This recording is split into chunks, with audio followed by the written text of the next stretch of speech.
apapun yang Tuhan pikirkan, apapun yang Tuhan rasakan, apapun yang Tuhan lakukan buat kita gitu.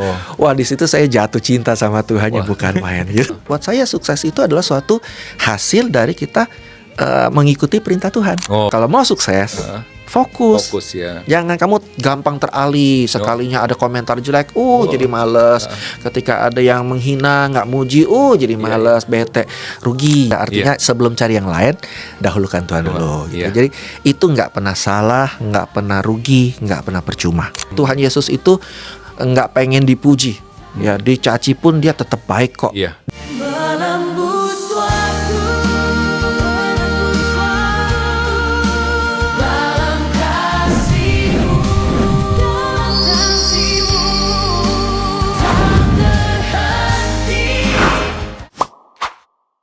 Shalom, selamat bertemu kembali dengan saya Denny Widya CBC di podcast Menembus Waktu. Waktu seringkali kita lihat sebagai deretan angka yang mengejar atau masa lalu yang terkadang ingin kita lupakan.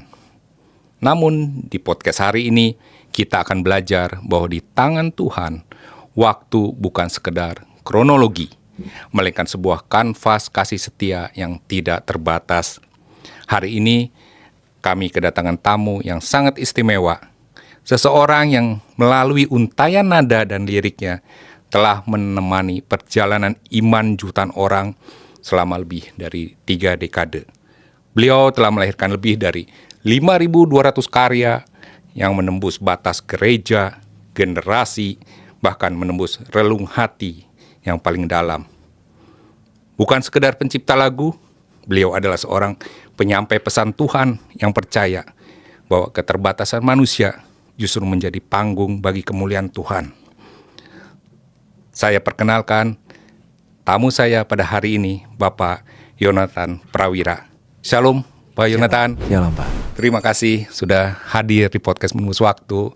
Senang Bapak hadir nih, Pak, untuk kita menyaksikan kebaikan Tuhan dan kesaksian dari kehidupan Bapak yang luar biasa dengan menciptakan begitu banyak karya, Pak, untuk kemuliaan Tuhan. Wah, luar biasa. Puji Tuhan, puji Tuhan. Lagu Bapak dinyanyikan oleh banyak penyanyi-penyanyi rohani papan atas ya di Indonesia ini. Pak, sebelumnya kita masuk ke sana, Pak, Bapak bisa menceritakan masa kecil Bapak, latar belakang Bapak itu seperti apa sih dulu, Pak? Yang jelas latar belakang saya nggak pernah terpikir untuk menjadi pencipta lagu rohani sama sekali. Dulu cita-citanya apa, Pak, waktu kecil? Cita-cita saya sih pengen jadi orang sukses aja sih sebetulnya. Karena saya berlatar belakang keluarga yang orang tua saya baik, sangat baik, tapi hidup dalam kekalahan. Jadi saya dalam hati cuma pengen, apalagi ketika saya setelah percaya pada Tuhan Yesus, yang pertama timbul di hati saya adalah mengasihi orang tua saya. Kasihan begitu melihat mereka. Jadi di hati saya cuma pengen sukses secepatnya, sekolah secepatnya gitu ya, sehingga bisa kerja secepatnya, bisa menolong mereka. Itu aja yang di hati saya gitu. Sehingga saya sampai bilang sama Tuhan, walaupun sudah percaya Tuhan, saya bilang, urusan kita nanti dulu, saya bilang. Artinya ya Tuhan di sana, saya di sini ya. Jangan saling ganggu lah saya. Karena saya mau fokus untuk untuk menyelamatkan keluarga saya dulu gitu, memulihkan keluarga saya. Memang kondisi keluarga bagaimana, Pak, saat itu? Ya kalah dalam hal ekonomi lah. Jadi mereka baik sekali ya, tipikal orang yang ya sangat baik gitu ya. Tapi mengalami hal-hal yang ketidakadilan, mengalami masalah, kesulitan yang kesian sekali buat mereka itu, Pak. Dan mereka waktu itu juga belum mengenal Tuhan. Belum.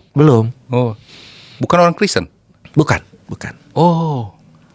Jadi kapan? Jadi waktu Bapak kecil, Bapak bukan Kristen? Bukan. Kira saya bernama Yonatan dari latar belakang ini. Nama saya bukan Yonatan dulu. Jadi itu Tuhan yang kasih nama itu. Gitu, Pak. Jadi ketika saya ganti nama, dulu malah belum warga negara Indonesia.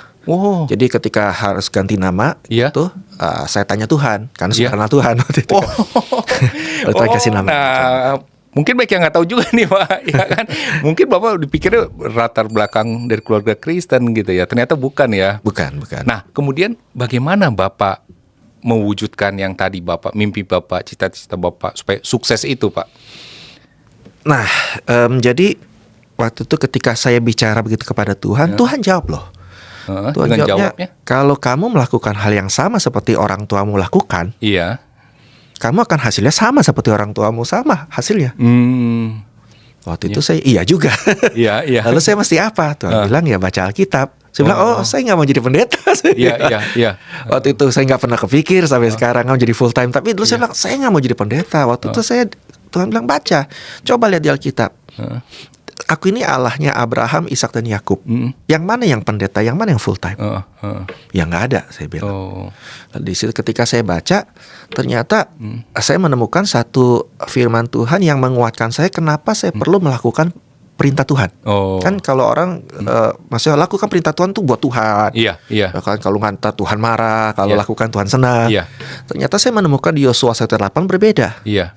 Dikatakan bahwa jangan lupa perkatakan firman Tuhan. Iya. Jadi saya nggak boleh ngeluh nih perkataan firman Tuhan. Terus renungkan. Iya. Ya kemudian renungkan, jangan cuma baca, jangan cuma hafal, renungkan maksudnya apa. Lalu lakukan supaya kamu berhasil dan beruntung. Jadi Tuhan bilang ketika kamu melakukan firman, tujuannya tuh kamu, bukan aku. Disitulah saya mulai tertarik untuk katakan ingin belajar Alkitab lebih lagi gitu. Itu kapan persisnya, Pak? Itu setelah saya menerima Tuhan Yesus. Sudah lama sekali waktu itu, sekitar SMP 3. Jadi Pak Yonatan menerima Tuhan Yesus tuh lahir baru pada SMP kelas 3. SMP kelas 3. Ada momen apa, Pak, saat itu? Momen ya? Waduh, itu momen yang buat saya menyedihkan banget sih. Iya. Jadi waktu itu di satu SMP ada seorang teman saya. Iya. Selalu ajak ke gereja. Itu satu-satunya teman saya sih. Iya. Tapi saya nggak pernah mau. Jadi diajak yang lain mau, tapi khusus ke gereja saya nggak mau. Tapi kemudian saya hari Kamis waktu itu ada namanya Bridgestone atau ibadah tengah minggu lah ya. Dia betul-betul aduh deh teman saya deh gitu. Tapi saya tetap berkeras nggak mau. Jadi saya pulang, dia pergi ibadah sendiri, dan kemudian hari Jumatnya saya dapat kabar dia meninggal dunia. Ditabrak mobil sepulang dari gereja. Waktu itu saya syok. Loh, kok orang yang baik begini malah matinya cepat. Loh, malah saya yang bandel ini. Saya nyesal sekali waktu itu. Maksudnya kalau saya temanin kan at least ya mungkin mati berdua atau gimana, saya nggak tahu ya. Di situ saya sempat 2 tahun kehilangan memori. Jadi bukannya gila ya, cuma kalau ditanya 1 SMP sampai 3 SMP saya lupa. Terlalu sedih buat saya. Gitu. Cuma di SMP 3 tiba-tiba saya terpikir begini. Dulu teman saya ajak saya ke gereja, saya nggak pernah mau. Sekarang oke lah, untuk memenuhi permintaan, mungkin udah capek sedih kali ya. Memenuhi permintaan mendiang, saya akan pergi. Cuma untuk memenuhi permintaan dia dulu. Tapi kemudian di gereja itu saya ketemu satu ayat Amsal 17 ayat 17, pendetanya khotbah. Seorang sahabat menaruh kasih setiap waktu dan menjadi saudara dalam kesukaran. Saya nggak ingat Yesus, itu dia tentang bicara soal Yesus, sahabat kita Yesus. Yang saya ingat dia teman yang udah meninggal ini. Seperti video itu.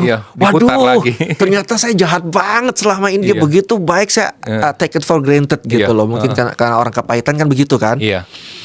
Di situ saya menangis. Jadi padahal biasa aja khotbahnya saya sendiri yang tiba-tiba bertemu dengan Tuhan. Dan di situ pendetanya tantang pula, siapa yang mau terima Yesus, terima saat ini. Saya cuma pikir begini, kalau Yesus itu sebaik teman saya, saya mau. Akhirnya saya terima, saya pengen tahu gitu. Dan ternyata wow, saya baru merasakan mengalami firman Tuhan namanya Yesus mencari kita, bukan kita cari Tuhan. Yang Yesus mencari domba itu loh. Saya mengalami, saya dombanya itu. Saya nggak pernah mau datang sama Tuhan tapi ibaratnya pengorbanan. Teman saya itu mengingatkan saya pada pengorbanan Yesus. Seperti bahwa Tuhan itu mencari kamu. Nah, itu yang akhirnya begitu dalam impresinya, maka lagu-lagu saya itu seperti mencari juga orang gitu, bahwa Tuhan itu cari kamu gitu. Nah, Bapak lahir baru kelas 3 SMP. Kemudian gimana, Pak, selanjutnya? Apakah mulai masuk ke pelayanan? Tapi tentu biasanya kan gitu kan, habis bertobat pengen melayani. Tapi saya bersyukur yang Tuhan arahkan saya di 8 dan haus akan firman.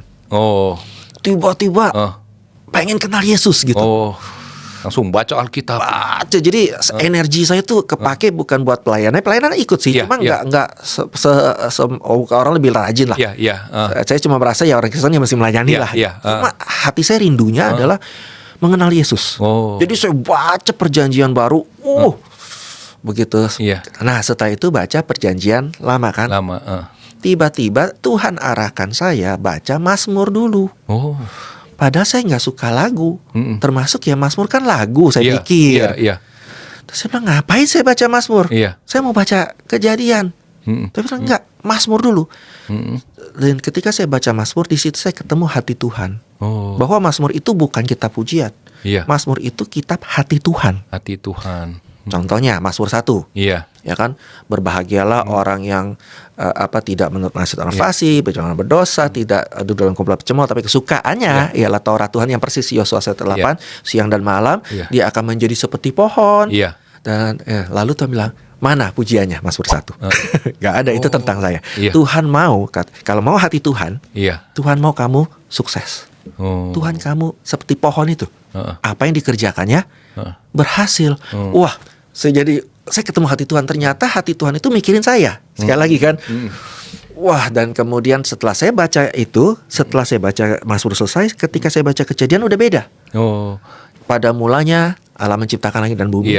Buat saya gini loh, buat siapa Tuhan cipta itu? Buat kita loh. Tuhan gak butuh langit dan bumi. Tuhan sudah punya surga. Jadi apapun yang Tuhan pikirkan, apapun yang Tuhan rasakan, apapun yang Tuhan lakukan, buat kita gitu. Wah, di situ saya jatuh cinta sama Tuhan yang bukan main gitu. Nah, kemudian kan tadi di awal Bapak ingin sukses, dan kemudian setelah lahir baru dan belajar baca banyak kitab Mazmur, arti sukses itu berubah nggak, Pak? Apa sih arti sukses menurut Pak Yonatan? Sukses itu lengkap ya. Daud sukses. Saya lihat Abraham sukses. Yesus sukses. Rasul Paulus sukses. Semuanya sukses di bidang masing-masing. Jadi buat saya sukses itu adalah suatu hasil dari kita mengikuti perintah Tuhan. Yang Yosua 1:8 itu kamu lakukan. Nanti reward kamu adalah sukses. Karena sukses itu akan kita pakai untuk apa? Amanat agung.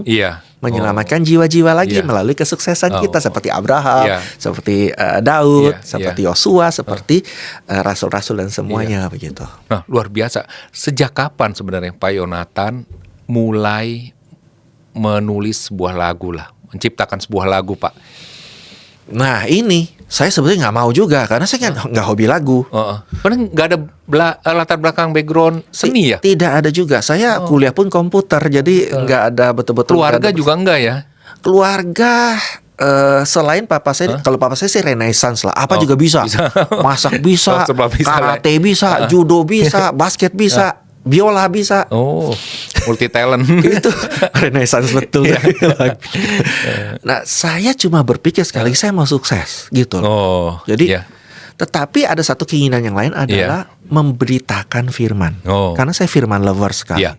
Saya mau bagi firman. Cuma di situ Tuhan kasih dua opsi. Ada satu cara Yesaya, verbal. Nah, tetapi kata Tuhan, nasib Yesaya didebat, dibantah, ditolak, disiksa, kan? Lalu ada lagi cara lain, Daud. Daud juga memberitakan firman lewat lagu. Tapi nasibnya beda. Daud disenengin, dia disenangin, Mazmur yang disenangi kan.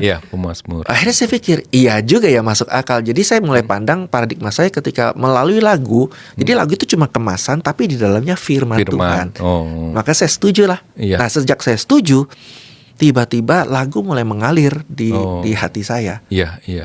Gitu. Nah, lagu apa yang pertama waktu itu? Lagu pertama saya pertama kali itu dinyanyikan di gereja. Karena saya nggak pernah berpikir untuk ke label, nggak pernah. Lagu itu tentang ini loh, dari Yeskiel. Bahwa ketika ada kematian orang fasik, itu tanggung jawab kita loh, kalau kita tidak pernah memberitakan firman. Jadi lagu pertamanya berat banget. Bukan, kan saya pengen bikin namanya orang biasa bertobat kan, aku dulu begitu, sekarang begini kan, gitu kan. Dulu aku nggak kenal Tuhan, nggak ada sukacita. Sekarang logikanya gitu, tapi enggak. Tuhan kan kamu yang menyampaikan firman, sampaikan firman ini. Waduh, berat amat ya. Tapi lumayan diterima sih. Tetapi karena saya nggak pernah ngaku itu lagu saya, sampai sekarang jadi ciptanya NN gitu. Gitu. Nah, lagu yang benar-benar ada penciptanya Yonatan Prawira gitu. Ya setelah lagu itu. pertama diterima, kepercayaan diri timbul. Kan kalau pertama kan Iya. gini, kalau orang bilang itu jelek, ya Iya. dalam hati saya nggak apa-apa Iya, gitu iya. kan. Tapi ternyata diterima ya. Oh, terima dan orang Karena, ini ya wah, suka ya orang lagu itu ya. diberkati, masih itu Diberkati, tentang pesan bahwa menguatkan mereka untuk menginjil. Iya. Bahwa ternyata Tuhan itu nggak berkenan akan kematian orang fasik. Iya. Itu bagian kita adalah. Iya. Nah, judulnya pun tanggung jawab kita. Iya. Itu lagu pertama sih, Iya. berat banget. Iya. Tapi habis itu keluar satu demi satu, keluar terus dan mulai di gereja. Lalu mulai saya ikut lomba lagu tema retret. Oh. Tahun pertama menang, tahun kedua menang, tahun ketiga menang, tahun keempat diskualifikasi saya. Oh. Nggak boleh. Oh, karena udah hat trick. Iya, kasih kesempatan pada orang lain. Saya bilang kan yang juri kalian juga. Ya Iya. terima aja, kenapa sih kan Iya. tinggal kalah benar. Iya. Nggak bisa, kamu nggak boleh ikut. Tapi abis itu saya mulai digerakkan Tuhan kirim ke label. Oh. Jadi setelah 7 tahun itu, baru tahun ke-7 keluarlah lagu pertama di label yang judulnya Tinggikan Dirimu Mengatasi Langit. Itu. Oh, luar biasa. Pak, kalau Bapak sedang menulis sebuah lagu atau menulis sebuah lirik, Bapak itu prosesnya bagaimana, Pak? Apakah Bapak mendapatkan sesuatu dari Tuhan atau Bapak sedang baca ayat Alkitab, atau prosesnya bagaimana lah ketika Bapak membuat sebuah lagu atau lirik itu, Pak? Proses ya. Iya. Yang saya tahu, Iya. pelayanan pertama saya, kan melayani kan? Iya. Itu sebagai pendoa syafaat. Oh, Jadi pelayanan utama saya sebetulnya pendoa syafaat. pendoa syafaat. Tetapi dari situ, ketika saya mendoakan orang lain, Tuhan kasih lihat pergumulan mereka. Bikin saya kaget juga sih. Wah, kelihatannya baik-baik aja ya. Ternyata pokok doanya serem juga gitu. Tapi di situ saya, wow, manusia itu begitu butuh Tuhan gitu. Ketika saya berdoa, disitulah kemudian Tuhan kasih jawabannya Iya. lewat lagu dan firman Tuhan. Oh. Jadi semua lagu saya itu berdasarkan firman Tuhan. Nggak ada yang pengalaman pribadi saya. Iya, iya. Oh. Nah, kemudian sejak Bapak mulai banyak menulis dan banyak dinyanyikan oleh para penyanyi Kristen rohani ini, Pak ya, kan nama Bapak mulai terkenal lah sebagai penulis, pencipta lagu, pemazmur. Puji Tuhan. Nah, bagaimana Bapak mensikapi ini, Pak, popularitas ini? Kan kadang-kadang, waduh, mulai terkenal nih. Iya. Saya nggak pernah merasa apa-apa. Mungkin karena pertama goal saya memang bukan ke sana. Oh. Itu bukan cita-cita saya. Oh. Dan saya cuma pengen membagikan firman. Iya. Menyalurkan kasih yang sudah Tuhan berikan pada saya. Di lagu itu saya menyalurkan kasih saya, karena saya nggak bisa cara lain. Iya. Jadi yang Tuhan berikan cara itu gitu. Jadi nggak pernah berpengaruh sih buat saya sama sekali. Lagi pula pernah juga Tuhan kasih satu warning ke saya. Iya. Nanti kamu jangan sombong ya. Dalam hati saya boro-boro sombong, ngetop aja belum gitu kan. Apanya sih sombong gitu. Iya. Lalu Tuhan bilang gini, iblis saja aku buang. Gitu maksudnya Tuhan bilang, Iya. Tuhan mestinya sayang lo sama Lucifer lo. Iya. Dia kan talentanya banyak ya. Kita aja kadang-kadang mau misalnya memperlakukan orang memikirkan talenta dia gitu. Tapi Tuhan nggak pernah pikir panjang. Dia nggak masalah Lucifer ada atau nggak ada gitu. Jadi saya pikir iya loh, maksudnya siapa sih kita kalau kita bisa dipilih Tuhan tuh benar-benar anugerah Tuhan. Iya. Jadi itu selalu teringat pada saya. Iya. Nah, itu bagaimana kita menjaga supaya kita tidak menjadi sombong itu kan? Iya, bahwa ini semua anugerah Tuhan. Tuhan bisa milih yang lebih baik. Tuhan bisa pilih Lucifer daripada kita. Iya. Tapi dengan gampang adalah I don't need that. Jadi sebenarnya kalau kita bisa melayani itu anugerah. Jadi kadang-kadang ada juga melayani itu capek kan. Ada yang bikin sampai marah-marah loh malah melayani. Kadang-kadang kita lupa bahwa Tuhan bisa pilih yang lebih baik. Tuhan bisa pilih gini loh. Saya pernah lihat ya artis Tuhan panggil bertobat. Satu artis. Tiba-tiba gereja undang dari seluruh dunia. Kemana-mana ya? Ya kemana-mana. Itu baru satu. Iya. Sampai tuh artis kecapean, kelihatannya nggak melayani lagi sekarang. Mungkin nggak tahu juga. Tapi itu bersatu. Bayangin Tuhan panggil semua. Iya. Bisa jadi pengangguran loh kita semua. Iya. Mereka pakai artis semua yang memang sudah talentnya luar biasa. Iya. Tapi ternyata Tuhan masih pakai saya yang bandel ini, yang dulu nggak mau muji Tuhan karena merasa saya bukan penyanyi, saya ngapain muji Tuhan gitu kan. Iya. Tapi kemudian Tuhan pakai. Jadi buat saya itu anugerah satu. Kenapa Tuhan panggil kita? Karena Tuhan nggak mau kita pulang ke sorga itu tangan kosong. Iya. Tuhan mau kita pulang sudah ada upahnya nanti lewat pelayanan kita gitu. Nah, dengan sekian banyak lagu itu, Pak, kan banyak penghargaan juga ya Bapak terima ya. Ya, bisa diceritakan tuh Pak? Iya sih, ya penghargaan sampai akhirnya sekali lagi juga lifetime award karena udah 3 kali berturut-turut. Jadi yang keempat tuh lifetime award. Sudah nggak terima lagi di satu itu. Kemudian baru tahun awal tahun ini tanpa disangka-sangka yang Gfest ya. Gitu. Ternyata saya pikir kan, pada semua terlibat ya. Saya nggak dilibatkan ya nggak apa-apa. Ternyata bagian untuk terima award. Ya puji Tuhan. Itu tanda lah dari Tuhan buat saya. Nah kemudian Bapak saat ini kegiatannya selain menulis lagu, apa Pak? Ada kegiatan lain kah pelayanan ini? Kalau sekarang saya sudah dipanggil juga untuk pembicara. Tapi juga pembicara saya fokus ke bagian membahas pesan Tuhan lewat lagu. Karena lagu saya tuh semua kan pesan Tuhan, hasil diskusi dengan Tuhan. Jadi saya cuma share aja apa yang Tuhan bagikan ke saya lewat lagu itu udah gitu aja sih. Ada nggak lagu yang benar-benar waktu Bapak tulis itu memerlukan perenungan yang dalam, atau Bapak merasakan itu mengalami pergumulan waktu menulis lagu itu? Berasanya semua lagu tuh perenungannya dalam. Perenungan dalam. Jadi berat betul bikin lagu. Jadi rasanya semua dalam sih. Jadi nggak ada yang memang maksudnya. Tapi kalau kecepatannya ya mungkin berbeda-beda. Ada yang dalam satu putaran selesai. Ada yang perlu. Nah yang lama lah, sampai lama membuat lagu ini gitu. Yang lama sekali. Ada. Salah satunya lagu Bersyukurlah. Bersyukurlah kepada itu buat saya itu terlama sih. Yang Kenapa saya tahu itu? Karena waktu saya SMP saya dapat baitnya. Akan bersorak-sorak, akan bersorak-sorak itu kemana ya? Udah segitu aja. Tapi kemudian waktu sudah kerja, lagi persiapan di kamar mandi sebelum masuk kantor. Di kantor itu kamar mandi, lagi nyisir-nyisir, toto keluar refnya. Bersyukurlah kepada Tuhan lah. Ini dari jadi sambungin ya. Sebab saya nggak mau itu kalau tanpa ibaratnya Tuhan bicara itu saya nggak mau gitu. Mesti ada suatu message yang Tuhan sampaikan baru saya lakukan. Iya. Nah, adakah lagu-lagu yang Bapak nyanyikan itu, yang Bapak tulis dan itu Bapak nyanyikan sendiri buat album kan? Dulu sih nggak ada, karena saya nggak pernah boro-boro muncul. Wong pencipta lagu aja bukan suatu keinginan. Saya kan pengennya, saya udah kerja waktu itu, jadi programmer pula. Itu seneng banget sudah. Karena backgroundnya komputer ya. Iya, jadi saya udah merasa ini bidang saya. Saya bisa waktu itu masa kemasannya kan, baru office automation. Jadi lumayan lah karir kita. Tetapi kemudian sekali lagi ya tanda dari Tuhan tuh panggil. Ya disitulah baru lagu semua. Tapi kemudian produser sendiri yang akhirnya minta, label sendiri yang akhirnya minta. Saya bilang saya nggak mau kok, nggak apa-apa kamu nyanyi. Saya bukan penyanyi, nggak apa-apa. Memang sudah saatnya ya sudah saya nyanyi aja. Tetapi di situ saya baru sadar bahwa saya bisa menyanyikan lagu yang lebih dalam lagi maknanya. Yang mungkin kalau penyanyi lain agak bingung. Karena saya lebih memahami. Karena pesan itu kan disampaikan ke Bapak gitu kan. Jadi saya bisa menyanyikannya dengan lebih menyampaikan. Jadi sampai sekarang begitulah. Nah Pak, kemudian kan sekarang tuh kemarin kan sempat ramai isu masalah royalti lagu, ya kan? Ya sekitar berapa ya? 2 tahun lalu lah, setahun lalu lah ya. Nah, bagaimana Bapak melihatnya nih sebagai penyanyi lagu rohani ya, ketika lagu kita ternyata dinyanyikan oleh orang lain, dikomersilkan oleh orang lain gitu loh. Kembali tergantung goalsnya apa. Saya kan goalsnya adalah menginjil lewat lagu. Jadi akun YouTube saya aja nggak monetize.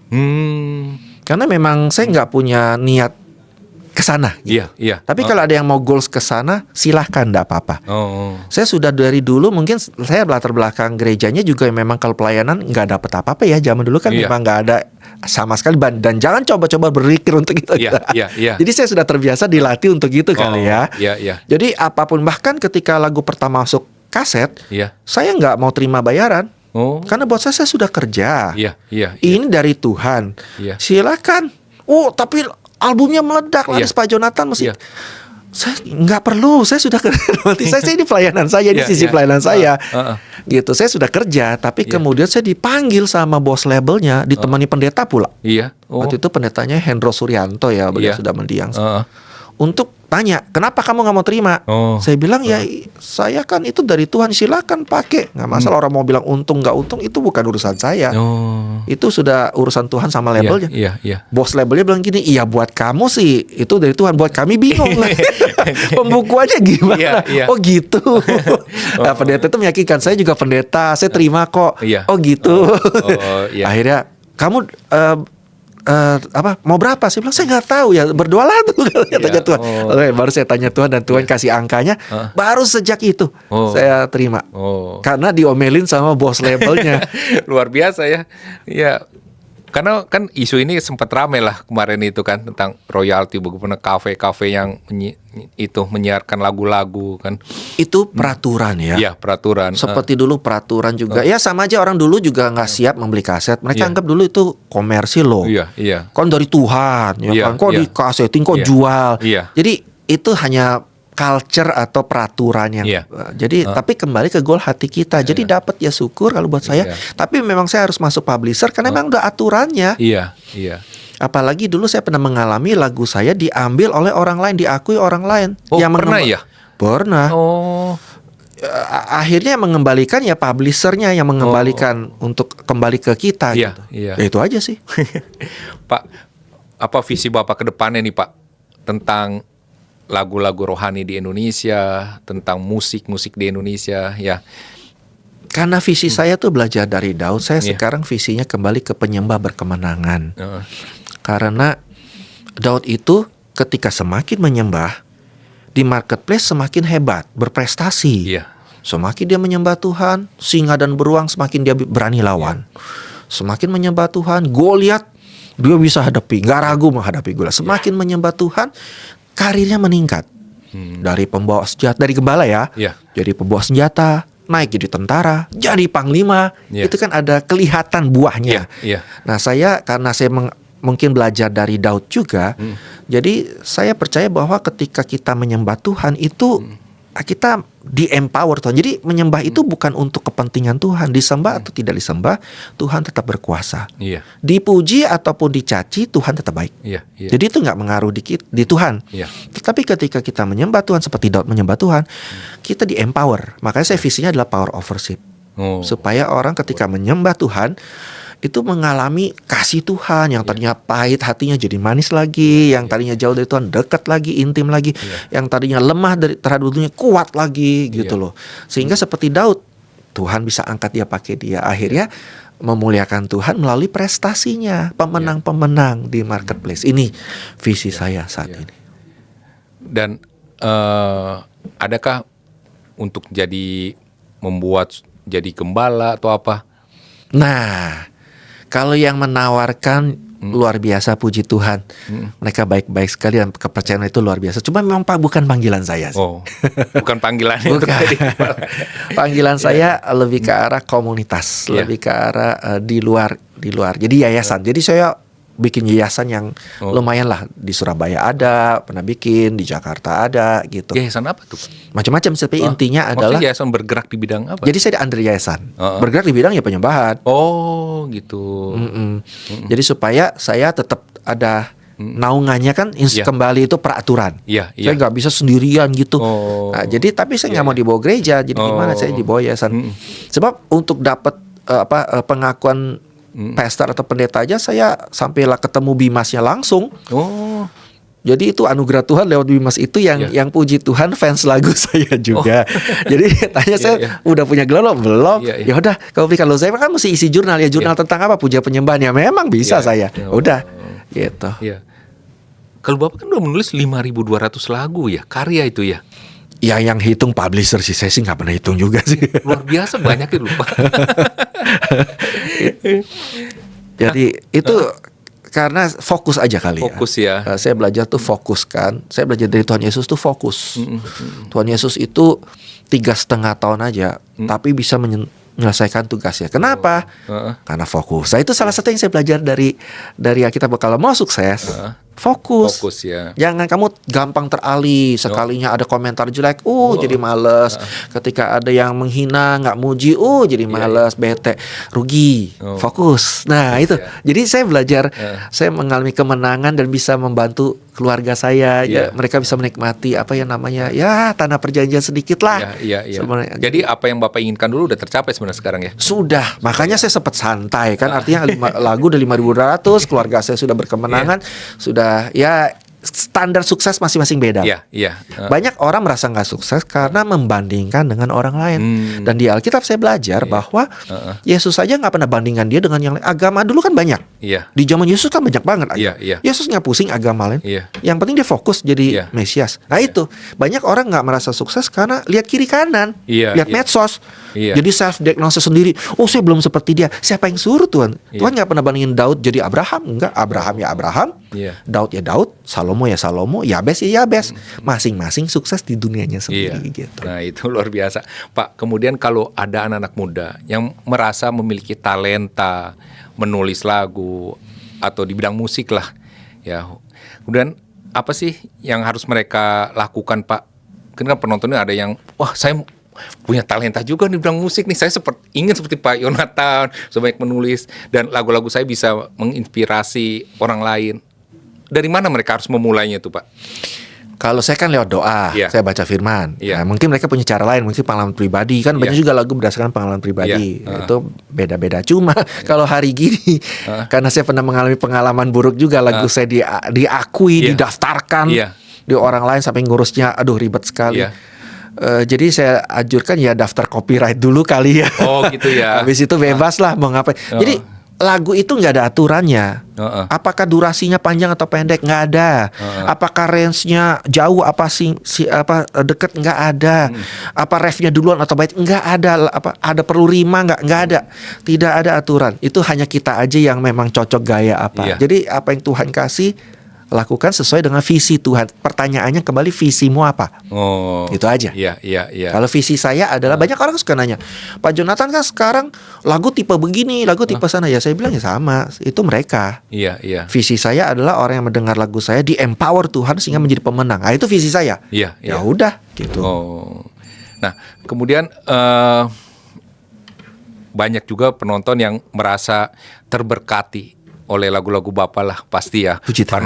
Karena itu kan pesan-pesan Tuhan tuh Pak. Puji Tuhan. Nah, kemudian apakah Bapak ingin menyampaikan kepada para penonton bagaimana ketika dalam menyembah Tuhan, memuji Tuhan, apa sih mereka harus bagaimana supaya mereka mengalami benar-benar tuh hubungan mereka dengan Tuhan tuh terjaga gitu.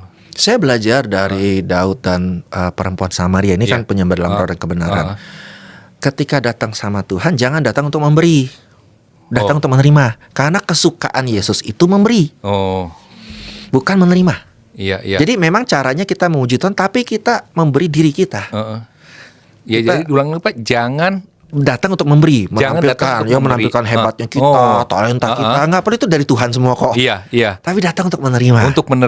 Menerima kasihnya, menerima pemulihan. Makanya kan Tuhan suruh kita datang seperti Daud, datang pagi-pagi kan. Untuk apa? Maksudnya kita kan udah repot gitu loh. Pagi ngurus ini, ngurus mau kerja, ngurus suami, ngurus itu, ngurus anak. Tujuannya bukan untuk ngurus Tuhan, tapi justru diurus Tuhan. Jadi Yesus itu sukanya melayani, bukan dilayani. Kan dia datang untuk melayani. Jadi izinkan kita pagi-pagi dilayani Tuhan dulu.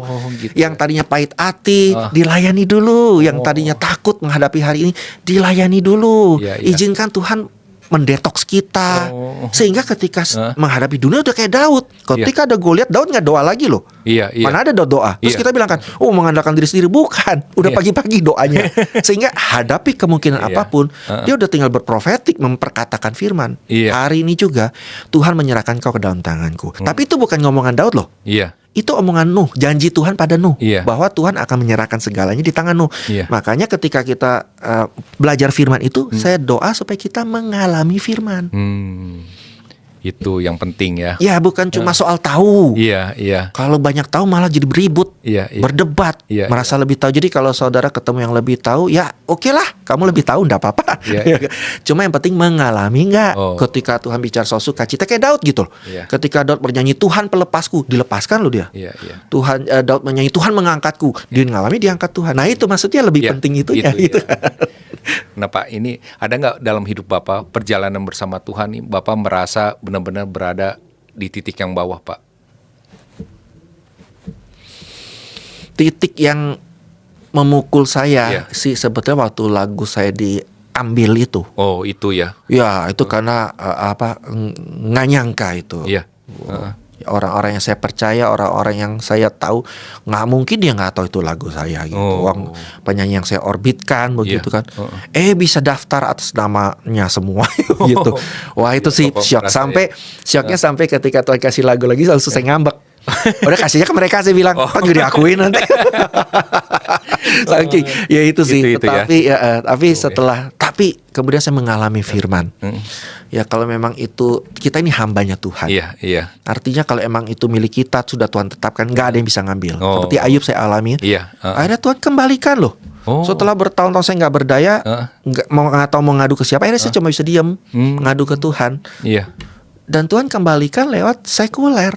Bukan lewat gitu. rohani yang kembalikan. Publisher saya sekuler yang mengembalikan. Dan maaf, bukan anak Tuhan juga. Oh. Aneh ya. Iya. Nah, tapi di Cara situ Tuhan saya aneh ngalami ya. bahwa Tuhan tuh bisa kirim burung gagak untuk nolong Nabi Elia. Saya juga ngalamin ditolong Iya. gitu. Oh. Jadi jangan sedih hati kalau merasa kok waktu saya susah yang nolong saya bukan anak Tuhan loh, bukan saudara saya, orang yang nggak kenal, orang bejat, tapi dia nolong saya. Itu Tuhan yang tolong.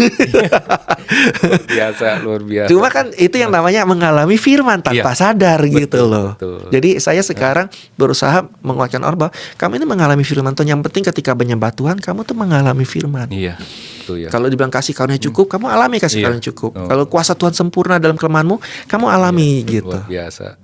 Pak, apa pesan-pesan Bapak nih buat para penonton yang saat ini mungkin sedang mengalami pergumulan dalam hidupnya, Pak? Berbagai macam pergumulan ya, baik pelayanan, ekonomi, atau pekerjaan apapun lah mereka mengalami pergumulan. Apa yang Bapak ingin sampaikan buat mereka, Pak? Ya, yang jelas bahwa selama kita mencari Tuhan, atau intim lebih tepat, ya intim Tuhan. Kalau dicari Tuhan bukan soal Tuhan nggak ada, artinya sebelum cari yang lain, dahulukan Tuhan dulu. Gitu. Jadi itu nggak pernah salah, nggak pernah rugi, nggak pernah percuma. Karena kita mungkin belum menang, tapi kita bisa ada di titik ini sekarang pun itu karena hasil dari keintiman kita dengan Tuhan. Jadi seperti Daud, ya. Daud itu kenapa dekat sama Tuhan waktu Saul susah, dia menjauh dari Tuhan. Tapi Daud waktu susah makin dekat sama Tuhan. Waktu Salomo senang jauh dari Tuhan. Waktu Daud senang yang dipikirin bangun rumah Tuhan. Jadi intinya nggak rugi intim dengan Tuhan. Intim dengan Tuhan ya. Karena ketika kita intim dengan Tuhan, kita akan mengalami firman-firman Tuhan itu dalam hidup kita gitu. Ya, luar biasa, Pak. Ini pertanyaan terakhir, Pak. Adakah ayat favorit? Ayat favorit. Selain yang tadi Yosua 1:8, karena itu mengubah cara pandang saya sehingga saya melakukan firman Tuhan tuh seneng banget gitu, nggak berasa berat lagi. Ada orang bilang melakukan firman berat karena merasa itu buat Tuhan. Coba kalau mensadar itu buat kita kok. Tapi ayatnya itu Mazmur 40:4. Karena saya bacakan ya Pak ya. Mazmur 40 ayat 4. Karena itu amanat agung di perjanjian lama. Oke, saya bacakan. Mazmur 40 ayat 4. Oh, dari ayat 3 ini. Ada yang 3, ada yang 4. Ya, oke, saya baca dari ayat 3 deh ya. Boleh. Ia memberikan nyanyian baru dalam mulutku untuk memuji Allah kita. Banyak orang akan melihatnya dan menjadi takut, lalu percaya kepada Tuhan. Jadi tujuan Tuhan itu bukan kita memuji Dia. Sehingga banyak orang berhenti sampai Tuhan berikan nyanyian baru untuk memuji Allah kita. Jadi seolah-olah Tuhan tuh pengen dipuji. Bukan. Ya, Tuhan Yesus itu enggak pengen dipuji. Ya, dicaci pun dia tetap baik kok. Dia layak dipuji, beda ya. Memang pantas untuk dipuji. Ada orang yang nggak pantas dipuji tapi pengennya dipuji mulu. Nah, kalau Yesus, tapi tujuannya apa? Banyak orang melihatnya, menjadi takut akan Tuhan maksudnya. Lalu percaya. Tujuan pujian Tuhan berikan buat kita itu adalah supaya orang yang dengarnya itu percaya. Oh. Termasuk kita. Iya. Iman kita kuat. Karena yang Yesus cari itu bukan pujian tapi iman kita. Iya. Jadi ketika pujian itu menguatkan iman kita, itu yang Tuhan senang. Wah, iya. Jadi waktu bukannya nyanyinya, bukannya Iya. Tuhan nilai, oh kamu nilainya 9, ada Iya. vibrato 10. Wah, ya kan? Bukan, tapi ketika Iya. kita nyanyi, Iya. tapi iman Imannya kita timbul. timbul, Iya. itu yang Tuhan senang. Seperti bapak ngeliat anaknya daripada anaknya marah-marah, Iya. terus Iya. anaknya nyanyi, ya bapaknya senang walaupun Iya. nyanyinya sempurna nggak sempurna, Iya. tapi anak itu jadi happy kan? Iya. Nah itu hati Wah, bapak kita. Hati bapak ya, luar biasa. Dan nih. bukan cuma kita, Iya. tapi amanat agung. Iya. Orang lain juga Iya. dengar dan tersentuh, Iya. lalu percaya kepada Tuhan. Iya. Terima kasih nih Pak Yonatan sudah bersaksi mengenai kehidupannya luar biasa lewat lagu-lagu yang diciptakan. Banyak orang juga terberkati, banyak orang juga jadi mengenal Tuhan ya Pak. Yes, amin. Ya. Terima kasih. Sebelum kita akhiri Pak, mohon kesediaan Bapak untuk berdoa bagi para penonton ya Pak ya, yang saat ini mereka mengalami pergumulan atau mereka perlu penguatan. Yes. Kita akan berdoa buat mereka. Ayo, Ya. mari kita berdoa. Bapak, di Alkitab itu banyak orang-orang yang ngalamin masalah. Abraham juga punya masalah, Yakub punya masalah, Ishak punya masalah, Daud pun punya masalah. Tetapi mereka mengalami kasih dan kuasa Tuhan dalam hidupnya. Sebab itu hamba-Mu berdoa, biarlah setiap yang sedang menonton acara ini Tuhan, podcast yang menembus waktu ini Tuhan, mereka semua mengalami firman-Mu, mengalami kasih dan kuasa-Mu Tuhan. Dan hamba-Mu percaya bahwa ketika mereka semakin intim melalui podcast ini, mereka akan tahu, oh ternyata dekat Tuhan tuh gak percuma, gak salah, gak pernah rugi. Hamba-Mu berdoa hati mereka dicari oleh Tuhan. Mereka dicari oleh Tuhan, dibujuk Tuhan, selalu diperhatikan oleh Tuhan. Dan mereka membuka hatinya untuk-Mu Tuhan hari ini. Sehingga Tuhan lebih lagi diizinkan untuk mengendalikan hidup mereka, mengatur hidup mereka, menyusun hidup mereka, jadi prioritas buat mereka. Sehingga apapun yang mereka melakukan perintah-Mu, mereka melakukan bagian mereka dengan taat dan setia, tidak lagi ragu, tidak lagi dengan salah paham kepada Tuhan, tapi mereka tahu itu demi kepentingan mereka sendiri. Maka hamba-Mu percaya firman-Mu terjadi ya Tuhan, bahwa Engkau adalah Tuhan dan mereka adalah hamba, maka setiap hamba yang akan mendapatkan upah. Apapun yang mereka lakukan dengan segenap hati, Tuhan akan menetapkan mereka. Bagian ditetapkan tidak bisa diambil oleh orang lain. Rezeki mereka tidak bisa diambil, bagian mereka tidak bisa diambil, kebahagiaan mereka tidak bisa diambil, tetapi adalah untuk upah bagi umat-Mu Tuhan. Hamba-Mu berdoa supaya mereka semua menjadi penyembah berkemenangan seperti Daud berkemenangan, bahkan perempuan Samaria pun menjadi berkemenangan dalam hidupnya. Demikian juga kami hamba-Mu percaya itu bukan cuma buat mereka, tapi buat kami semua. Terima kasih Tuhan. Dalam nama Tuhan Yesus hamba-Mu berdoa dengan percaya. Amin.